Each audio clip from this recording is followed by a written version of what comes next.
TDP నేత మాజీ MLA Vangaveeti Radhakrishna స్వల్ప గుండెపోటుకు గురయ్యారు. ఈ తెల్లవారుజామున ఆయనకు ఛాతీలో నొప్పి రావడంతో కుటుంబ సభ్యులు ఆయన్ను హుటాహుటిన విజయవాడలోని ఓ ప్రముఖ ప్రైవేట్ ఆసుపత్రికి తరలించారు. ప్రస్తుతం ఆయన వైద్యుల పర్యవేక్షణలో ఉన్నారు. ప్రస్తుతం రాధా ఆరోగ్యంపై ఎవరూ ఆందోళన చెందాల్సిన అవసరం లేదని డాక్టర్లు చెప్పారు.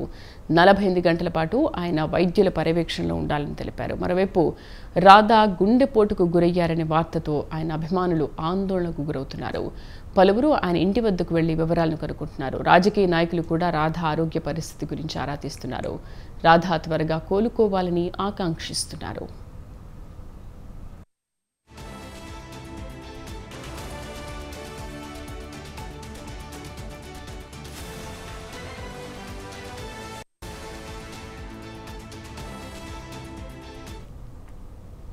రాధా గుండెపోటుకు గురయ్యారనే వార్తతో ఆయన అభిమానులు ఆందోళనకు గురవుతున్నారు. పలువురు ఆయన ఇంటి వద్దకు వెళ్లి వివరాలను కనుక్కుంటున్నారు. రాజకీయ నాయకులు కూడా రాధా ఆరోగ్య పరిస్థితి గురించి ఆరా తీస్తున్నారు. రాధా త్వరగా కోలుకోవాలని ఆకాంక్షిస్తున్నారు.